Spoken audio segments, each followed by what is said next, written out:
우리 함께 보실 하나님의 말씀 요한계시록 2장 1절로 5절까지 말씀드리겠습니다. 오늘 은혜 받으실 하나님의 말씀은 요한계시록 2장 1절로 5절까지 말씀드리겠습니다. 요한계시록 2장 1절입니다. 신약성경 399면에 있습니다. 요한계시록 2장 1절로 5절까지 말씀입니다.독해드리겠습니다. 에베소 교회의 사자에게 편지하기를 오른손에 7뼈를 붙잡고 7 금촛대 사이에 다니시는 이가 가라사대 내가 내 행위와 수고와 내 인내를 알고 또 악한 자들을 용납지 아니한 것과 자칭 사도라 하되 아닌 자들을 드러낸 것과 또 내가 참고 내 이름을 위하여 견디고 게으르지 아니한 것을 아노라. 아니 너의 처음 사랑을 버렸느니라. 그러므로 어디서 떨어진 것을 생각하고 회개하여 처음 행위를 가지라. 만일 그리하지 아니하고 회개치 아니하면 내가 내게 임하여 내 촛대를 그 자리에서 옮기리라. 아멘. 2000년 전 예수님을 십자가에 죽고 나서 마이크 시스템이 조금 불안한 것 같습니다. 제가 다른 마이크를 사용하도록 하겠습니다.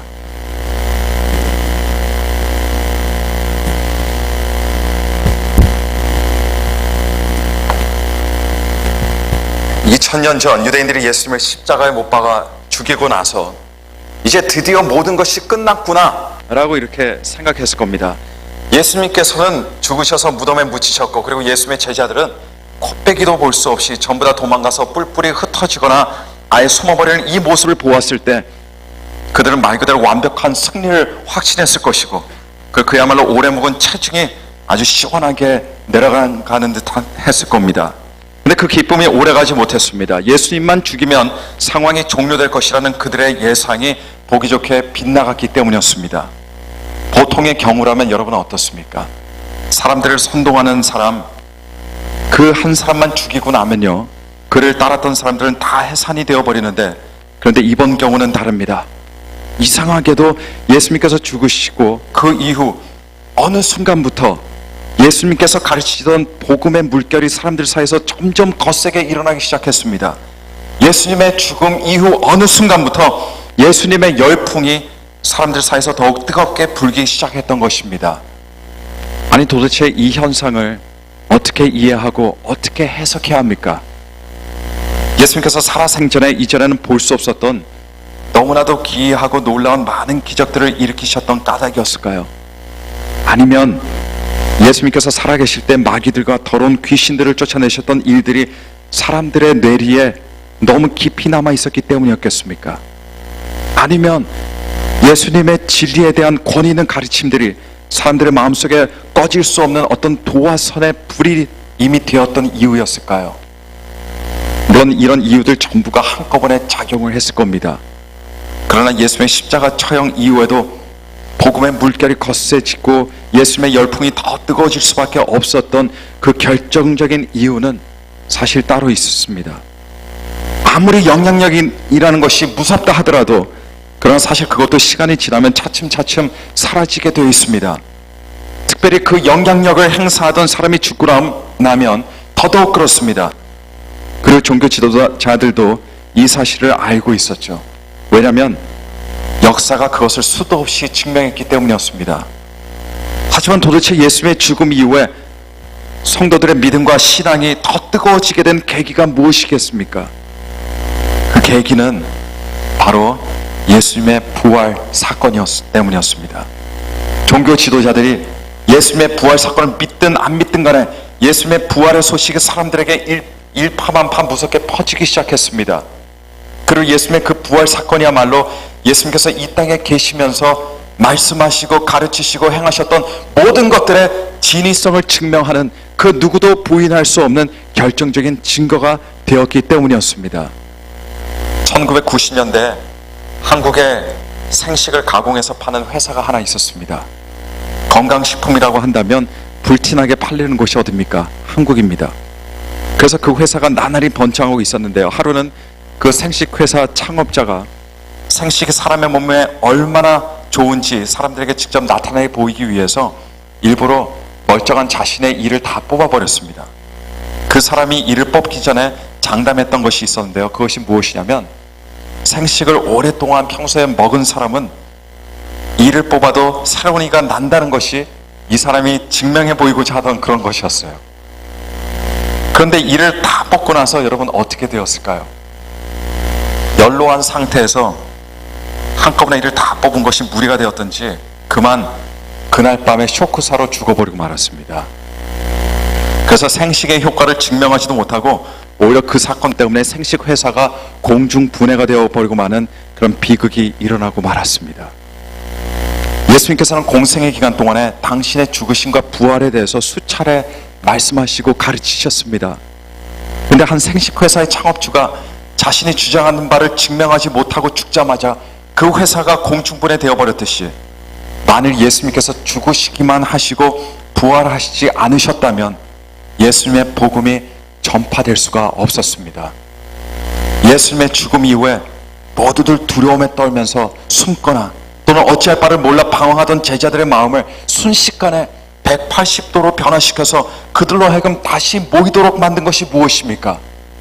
더 나아가서 예수님의 제자들로 하여금 예수님의 죽음 이후에 예수 그리스도의 이름으로 교회를 만들도록 작용한 것이 무엇이었겠습니까? 그리스도인들로 하여금 담대하고 용감하게 자신들의 목숨까지도 주저하지 않고 기쁨으로 순교를 당할 수 있도록 만들었던 것이 도대체 무엇이었겠습니까? 그건요, 바로 예수님의 부활이었습니다. 예수님의 부활이 얼마나 충격적이었는지 초대교회 성도들은요, 사실 어디를 가도 예수님의 부활에 대해서 전했습니다. 그리스도인들이 주일날을 선택해서 이 주일날 모여서 예배를 드리게 된 연유도 주일날이 쉬는 날이었기 때문이 아니에요. 초대교회 성도들이 다른 날도 아니고 주일날 모여서 예배를 드렸던 이유는요, 예수님께서 일요일날 부활하셨기 때문에 예수님의 부활을 기념하기 위해서 성도들이 그날을 주일날로 정하고 주일날로 부르게 되었고 그날만 되면 모여서 예배를 드리게 된 것입니다. 그리고 이런 이유로 오늘날을 살아가는 우리도 초대교회 전통을 지키면서 주일날 모여서 부활하신 예수님을 전하고 그리고 예수님을 찬양하고 예수님께 예배를 드리고 있는 겁니다. 예수님의 부활 이후에 점차 많은 사람들이 예수님의 부활 소식을 들었을 뿐 아니라 직접 부활하신 예수님을 만나게 되었고 그리고 예수 그리스도를 구주로 영접하게 되며 하나님의 교회는 나날이 커지게 되었고 구원을 받는 사람들의 숫자가 나날이 많아지게 되었던 것입니다.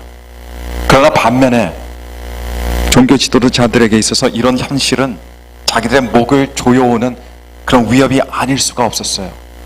왜냐하면 자신들이 예수님을 십자가에 못 박아 죽인 장본인들이었기 때문이었습니다.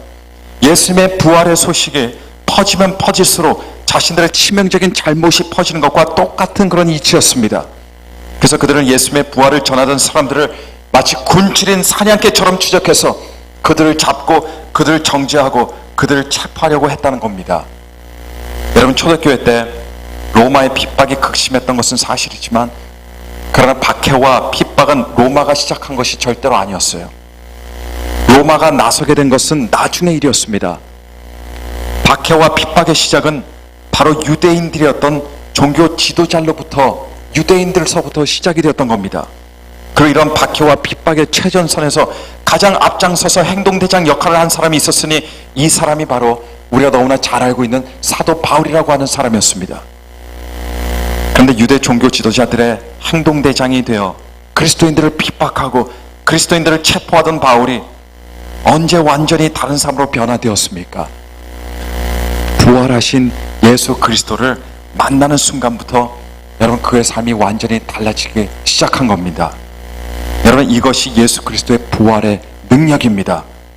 부활의 능력은 죽은 사람을 일으키는 것뿐만 아니라 사람을 변화시키는 능력이 있습니다. 그리고 어찌 보면 이것이야말로 종교 지도자들이 가장 무서워하고 가장 두려워하던 복음의 능력, 복음의 힘이었을 겁니다. 그 누구라도 부활하신 예수 그리스도의 복음이 그 사람의 마음에 들어가기만 하면 아무리 차갑고 아무리 단단한 마음을 가지고 있던 사람이라도 아무리 하나님과 상관없이 살아가던 대단한 죄인이다 하더라도, 아무리 큰 마음의 상처와 인생의 고통을 겪고 인생의 아픔을 가지고 있는 사람이라도, 그리고 아무리 인생에 큰 실패를 했던 사람이라도 그 사람은 변화가 되고 마는 겁니다. 이것이 부활하신 예수 그리스도의 복음의 능력입니다. 모든 사람들의 눈에 봐도 죄인 중에서도 악질 죄인으로 여겼을 뿐 아니라 심지어 자신이 보기에도 자기는 지옥에 갈 수밖에 없는 그런 사람이라고 믿고 있던 존 뉴턴이라고 하는 사람은 예수 그리스도의 보혈로 인해서 자기에게 일어난 죄사함의 기적과 자신의 삶에 일어난 그 놀라운 변화를 깨닫고 그 기쁨을 주체할 길이 없어서 감격의 눈물로 쓴 찬양이 바로 우리가 자주 부르는 찬송가 405장의 가사입니다. 나 같은 죄인 살리신 주 은혜 놀라와 잃었던 생명 찾았고 광명을 얻었네. 큰 죄악에서 건지신 주 은혜 고마워. 나 처음 믿은 그 시간 귀하고 귀하다. 이제껏 내가 산 것도 주님의 은혜라. 또 나를 장차 본향에 인도해 주시리. 거기서 우리 영혼이 주님의 은혜로 해처럼 밝게 살면서 주 찬양하리라. 근데 부활하신 예수님을 만나 산산조각 깨어진 그리스도인의 이런 마음, 여러분 그 가슴 한복판에는 무엇이 있을까요? 바로 그곳에는 예수 그리스도로 인한 감동과 감격이 있습니다. 반면에 성도들의 마음이 언제부터 해이해지게 됩니까? 하나님의 은혜를 체험했던 사람들의 마음이 언제부터 열정과 뜨거움이 사라지게 되고 언제부터 쌀쌀해지게 됩니까? 언제부터 믿음 생활이 형식화되고 언제부터 서로 헐뜯고 서로 비난만 하게 됩니까? 언제부터 영적으로 안일해집니까? 바로 자신을 변화시킨 이 복음의 능력에 대한 기억과 감동이 마음에서 사라질 때부터 그러한 현상들이 일어나게 되는 것입니다. 그 기억과 감동이 희석되고 감격이 마음에서 점점 멀어지면서부터 성도 마음에 있는 예수님의 생명력과 또 예수님께서 주시는 기쁨과 평강도 함께 차츰차츰 사라지게 되어 있습니다. 에베소 교회가 그러했습니다. 에베소 교회는 여러 가지로 큰 장점들이 있던 교회였지만 그러나 그 안에는 구원의 감독과 감격이 없었습니다. 아니, 없어진 것이 아니라 그들도 모르는 사이에 어느새 그들의 마음에서 다 증발되어 버리고 말았습니다. 그래서 성령께서는 에베소 교회에게 뭐라고 강권적으로 말씀하십니까? 너의 첫사랑을 회복하라고 말씀하시는 겁니다. 그리스도인들에게 있어서 첫사랑은 그냥 한때 느꼈던 어떤 과거의 추억이 되면 절대로 안 됩니다. 그리스도인들에게 첫사랑은 그저 과거의 아름답고 달콤했던 기억으로 끝나면 절대로 안 되는 겁니다. 사랑하는 사람들에게 일어날 수 있는 가장 비극적인 일이 무엇이겠습니까? 많은 사람들이 사랑하는 사람이 죽는 것이라고 이렇게 생각을 합니다. 그러나 그것이 아니에요. 절대로 아닙니다. 사랑하는 사람과 사별을 하는 일이 절대로 가장 비극적인 일이 될 수가 없어요. 왜냐하면 비록 육체적으로는 서로 같이 있지 못하고 서로 떨어지게 된다 하더라도 그러나 그 사랑만은 언제든 마음에 가지고 있기 때문입니다. 마음에 살아있기 때문입니다. 그 사랑을 가지고 있을 수 있기 때문입니다. 사랑하는 사람에게 있어서 일어날 수 있는 가장 비극적인 일은 그것은 사랑하는 마음을 잃는 겁니다. 죽음으로 사람을 잃는 것이 아니라 마음의 사랑을 잃는 것이 사랑하는 사람들에게는 가장 비극적인 일이 되는 거예요. 왜냐하면 사랑이 없어지는 순간부터 상대방은 남이 되어버리기 때문입니다. 사랑이 없어지는 순간부터 그 사람은 그 사람의 마음에서 죽어버리기 때문입니다. 존재감이 없어지기 때문입니다. 하나님과 우리의 관계도 마찬가지입니다. 성도들에게 있어서 가장 비극적인 일은 여러분 단순히 성도가 죄를 짓는 일이 절대로 아니에요. 성도들에게 가장 비극적인 일은 부활하신 예수님의 그 첫사랑을 잃어버리고 마는 겁니다. 그것이 과거 일이 되어버리고 마는 겁니다. 신앙인에게 가장 애통하고 비극적인 일은 이 구원의 기쁨과 구원의 감격이 무뎌지고 사라지는 일이 될 것입니다. 모세는 죽기 전에 이스라엘 백성들에게 무엇이라고 신신당부했습니까? 신명기 6장 4절과 5절 말씀 보니까 이스라엘아 들으라, 우리 하나님 여호와는 오직 유일한 여호와시니 너는 마음을 다하고 뜻을 다하고 힘을 다하여 내 하나님 여호와를 사랑하라. 여러분, 신앙생활이라는 것은 하나님을 사랑하는 생활입니다. 하나님을 사랑하는 사랑이 없다면 그건 신앙생활이 아닙니다. 동시에 하나님의 사랑을 듬뿍 받는 생활이 신앙생활입니다. 그리고 구원의 기쁨과 감격이 바로 그런 신앙생활의 증거가 될 뿐 아니라 우리 신앙생활의 힘이요 원동력이 되는 겁니다. 우리 가슴에 예수 그리스도에 대한 첫사랑이 사라지고 나면 우리 신앙이 우리로 하여금 교회에는 나올 수 있게 할 수는 있어도, 그러나 거기까지입니다. 첫사랑이 사라지고 나면 교회에서 어느 정도의 봉사와 어느 정도의 참여는 할 수 있게 하겠지만, 그러나 그것도 어디까지나 거기까지입니다. 에베소 교회를 보십시오. 첫사랑을 잃어버린 교회는 옳고 그름을 판별할 수는 있어도 그러나 거기까지였습니다. 첫사랑을 잃어버린 그들은 하나님을 기쁘게 할 수 없었습니다. 그리고 하나님 마음 안으로 들어갈 수도 없었습니다. 그래서 하나님께서 에베소 교회에게 만일 그 첫사랑을 회복하지 않는다면 에베소 교회가 가지고 있던 그 촛대를, 그 영광스러운 촛대를 그 자리에서 옮기실 것이라는 무시무시한 무서운 경고의 말씀을 하신 것입니다. 가슴에 예수 그리스도에 대한 첫사랑을 가진 사람은 하나님을 앙망하는 신앙을 하게 됩니다. 하나님을 앙망하는 신앙이 있을 때 꽃들이 태양을 향해 자라듯이 우리는 하나님을 향해서 비로소 자라게 됩니다. 우리의 신앙이 하나님을 앙망하는 신앙이 될 때 성령님께서 우리의 마음과 인생에서 역사하시고 그 결과 우리는 끊임없이 예수 그리스도 안에서 변화가 되게 됩니다. 우리의 신앙이 하나님을 사랑하고 하나님을 앙망하는 그런 신앙이 될 때 우리의 가슴은 하나님에 대한 소망과 기쁨으로 채워지게 되는 것이고, 부활하신 예수님께서 우리 마음에 다시 살아계시게 되는 겁니다. 다른 것들은 몰라도 바로 저와 여러분들을 변화시킨 그 예수 그리스도의 그 복음의 감동과 구원의 감격이 무뎌지지 않게 되기를 간절히 바랍니다. 하루를 살아도, 1분을 살아도, 내가 외롭게 살아도, 나에게 고통이 있다 할지라도, 그러나 예수 그리스도의 그 첫사랑을 가지고 살아가시는 여러분들이 되시기를 오늘 시간 간절히 축원합니다. 몇 개월 전 여기 미국에 있는 한 신학교에서 제게 연락을 해왔습니다. 신학교육을 받고 싶어도 받지 못한 채 목사가 되어서 교회를 섬기고 있는 현지 목회자들과 그리고 신학교육을 제대로 받지 못하는 코트 디부아르라고 하는 한 아프리카 국가의 신학생들에게 가서 단기 강의로 한 과목을 가르쳐달라고 그렇게 부탁이 제게 들어왔습니다. 이 신학교는 일반 보통 신학교와는 많이 다른 학교예요. 이 학교는 특별히 불어권 서아프리카 국가들 대상으로 만들어진 미국에 소재한 신학교인데요, 학교 캠퍼스는 미국에 없습니다. 바로 코트 디부아르라고 하는 곳에 있습니다. 그리고 학교 당국은 그곳에 교수들을 보내서 학생들을 가르치도록 합니다. 그렇다고 학생들의 수업료로 운영되는 학교도 절대로 아니에요. 물론 학생들에게 어느 정도 받되, 그러나 결코 부담이 되지 않는 형식적인 아주 적은 액수의 돈만을 받습니다. 왜냐하면 모든 것을 공짜로 할 경우에는 자칫 잘못하면 학생들에게 잘못된 인식을 만들어주는 그런 결과를 초래하지 않을까 하는 그런 염려 때문입니다. 교수들 또한 학교에서 월급이나 강의를 받는 것이 절대로 아닙니다. 자신이 가서 가르쳐야 한다면 자신이 비행기 값서부터 모든 소요 경비를 마련해서 가게 됩니다.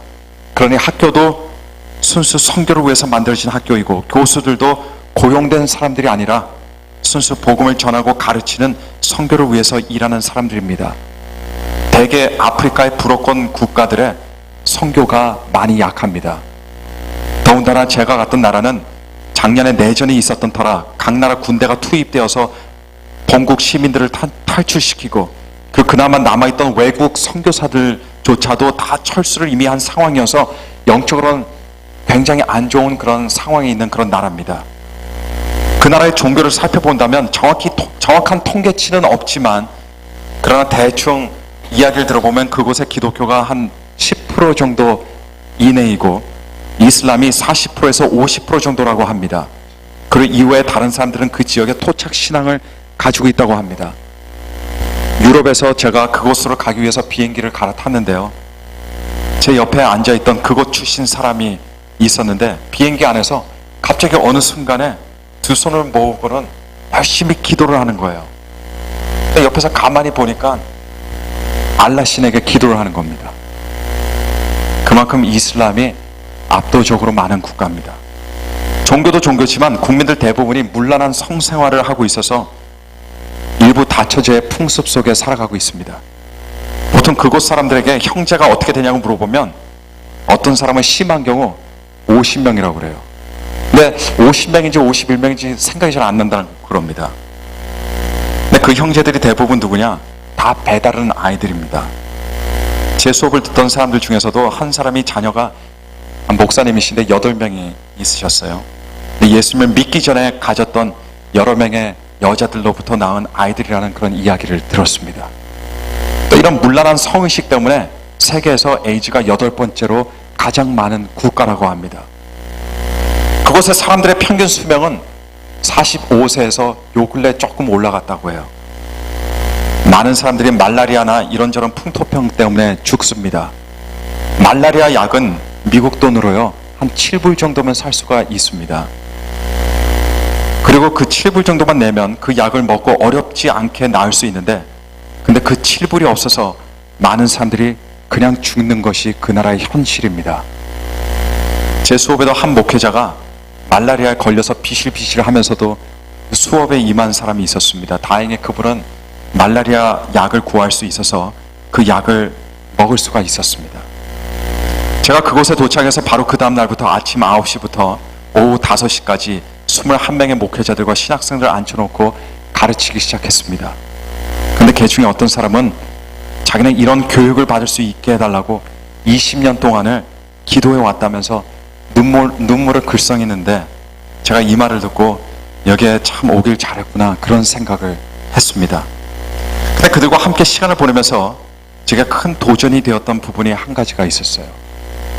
모든 면에서 미국에 살아가는 사람들의 이 반의 반도 안 되는 문명의 혜택을 받고 반의 반도 안 되는 빈곤한 그런 경제 상황 속에서 바로 그들은 살아갑니다. 집에 컴퓨터가 있는 사람들은 거의 없습니다. 컴퓨터가 있다 해도 인터넷은 당연히 안 되죠. 부자들을 제외하고는 한 달 월급이 고작 100불 뭐 이 정도입니다. 너무나도 많은 것들이 부재한 사람들이지만, 그런데 수업에 참석했던 사람들, 그들에게는 오늘날 많은 그리스도인들이 없는 것이 있었습니다. 그들에게는 구원의 깊은 감동과 감격이 살아있던 것을 제가 목격하고 왔습니다. 그 비록 속도는 굉장히 느리고 더딜지라도 하나님께서는 감동과 감격이 있는 예수 그리스도의 첫사랑을 가지고 있는 그 사람들을 통해서 놀랍도록 일하실 것이라는 그런 확신을 가지고 돌아왔습니다. 여러분, 제가 이번에 다녀온 선교 여행을 사진들을 좀 모아서 슬라이드로 한번 만들어 봤습니다. 잠깐 슬라이드를 보는 시간을 갖도록 하겠습니다.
희생해야만 하는 건지 나 주님을 따라 생명으로 부르는 그 십자가 그 좁은 길 따라가며 살리라.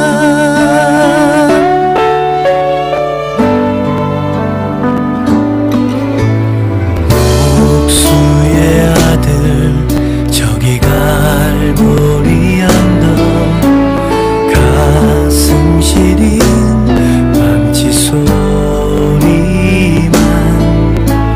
참 사랑이 못을 텐데 이런 삶은 볼 수 있을까.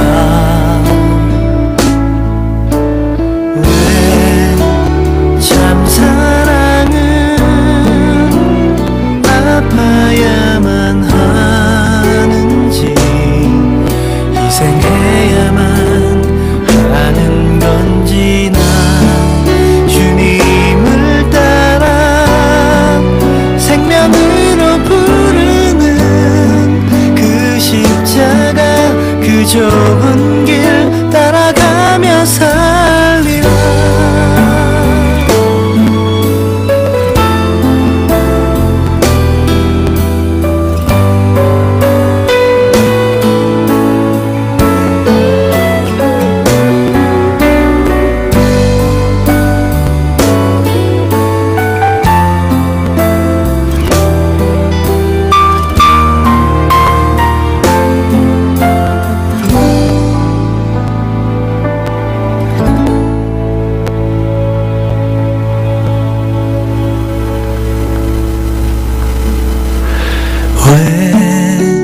참 사랑은 아파야만 하는지 희생해야만 하는 건지 나 주님을 따라 생명으로 부르는 그 십자가 그 좁은 길 따라가며 살리라. 참 사랑은 아파야만 하는지 희생해야만 하는 건지 나 주님을 따라 생명으로 부르는 그 십자가 그 좁은 길 따라가며 살리라.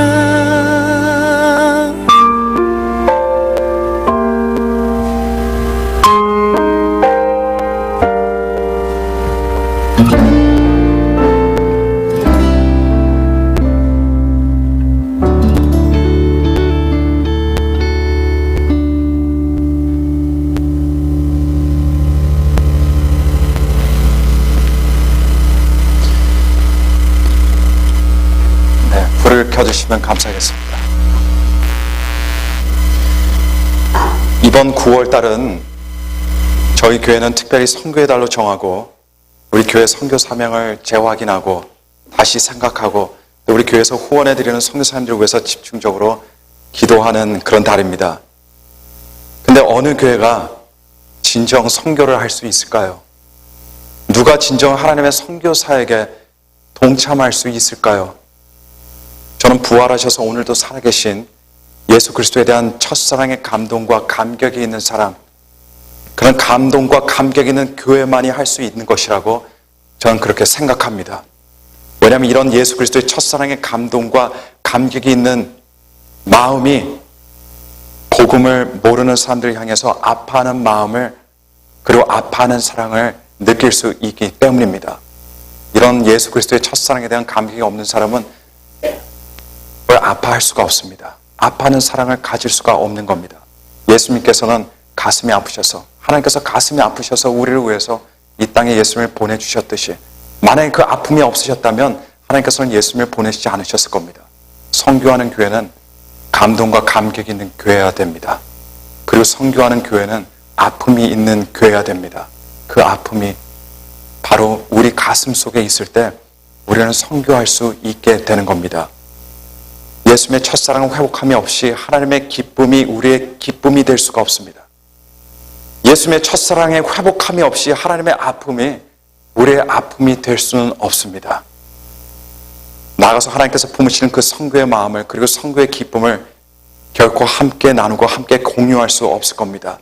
예수님의 첫사랑을 언제나 마음에 품고 하나님과 함께 아파하시면서 또 하나님과 함께 기뻐하시면서 살아가시는 여러분들 되시기를 간절히 바랍니다. 예수님의 첫사랑의 감동과 감격이 남아있는 이 교회가 되어서 그 마음으로 하나님께서 우리에게 주신 그 위대한 복음 전도 선교의 사명을 감당하시는 저와 여러분들이 되시기를 간절히 축원합니다.